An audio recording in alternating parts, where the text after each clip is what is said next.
So we're back here at CMR with Cam this morning. How are you, Cam? Good, Vince. How are you? Good, very good, thank you.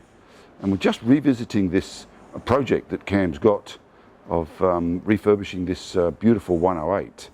And you may recall on our first video, they were preparing the vehicle for the paint shop. So it was just bare metal, but now it looks stunning. Yeah, it definitely had quite a bit of preparation repair. Right. And it has had a full metal respray, so this got completely stripped back to bare metal.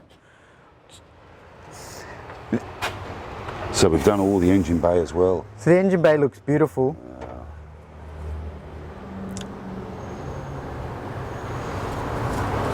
We just need to be able to reassemble it without marking anything. Yes. We'll probably pay a visit to our local Vinnie's store. Another challenge. We usually try to buy as many doona covers as we can. Oh, yes. And then we'll tape up this whole area in doona covers. Right. Whilst we fit the bigger things like your engines and transmissions. Yeah. And I mean, in the smaller 113s of the same era, we'd just drop the subframe out to get the engine in and out without marking anything. Right. Oh, well, they've done a good job, haven't they? Yeah, we can still see the markings of the numbers here, 108, etc. Yeah, and we've still got a build plate with the colour code 862G, which is stone pine green metallic. Wow. That's a What mouthful year? and a half. Yeah, what year is this? 72. 72, and they're doing an exotic metallic paint like that. So they only made Wow. 120 108s in this colour. I think the colour's pretty special. I know a lot of people aren't a big fan of green cars, like British racing green, these types of green, but I quite like them.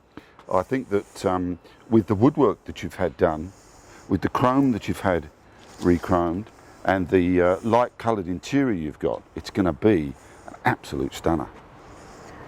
What wheel hubcap arrangement do you have for it? So we were preparing them in the other section of the workshop at the moment. So Yeah. they're the hubcaps. They are the hubcaps. So we've got the stencil for the star to make it easier to paint. Right. And then, so we're just sanding them, and then we'll polish them and give them a high finish, because they've all been gutter damaged over the years, and then we'll have them painted, and it'll give it that nice splash of colour.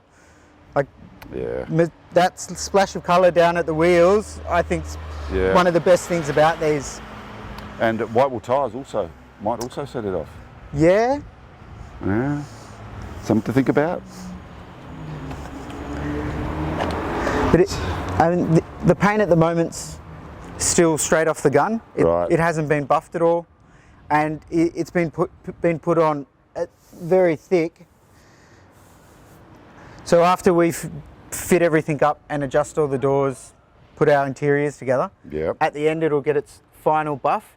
Right. Probably even be sanded back with really fine wet and dry sandpaper. Right. And then buffed, and then that'll be your finished paint.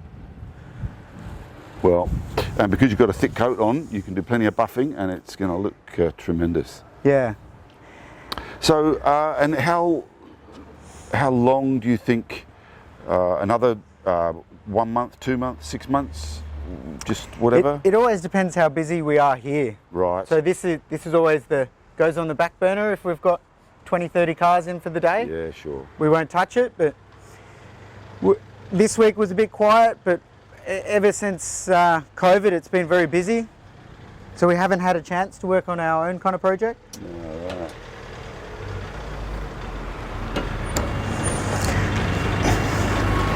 So you've got all the interior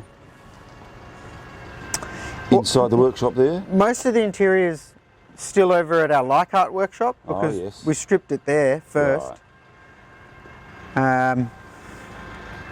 Look, I suppose I'm not in the game, so to speak, Cam, but this looks like a daunting job. A bare interior. It's the way you package everything up. So we'll put everything in a Ziploc bag, label the Ziploc bag, even masking tape the bolts to the part. So you just... Okay.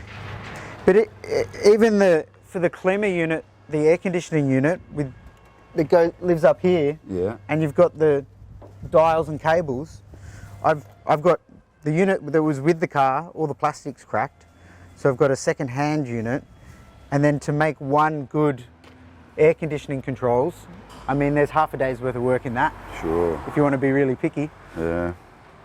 But a lot of the time with these projects, like the engine, where do you stop? You can cadmium plate everything, and Yes.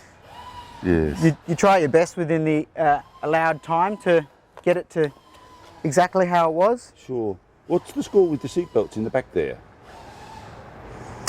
So it's got retractors in the rear parcel shelf and a lap satch in the middle. Oh, I see.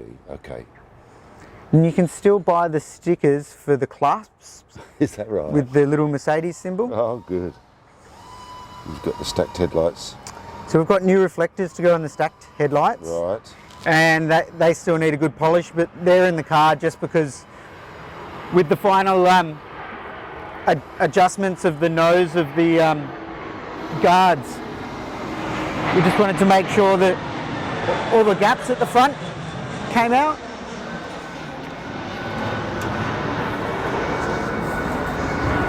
But by the time that's fitted up with new reflectors, and it's all nicely polished, Yeah. it'll just look fantastic. Yeah. Beautiful. Beautiful. Well, look, congratulations on the work so far, Cam. I'm sure you must be very pleased with its progress, whether it be slow or not. But I look forward to coming back a bit closer when, perhaps just before it's really finished, when some of the gear is inside. We might have a look at it before, Yeah, sure. before the final reveal. Good stuff. All right, thanks for your time, Cam. Thank you, Vince.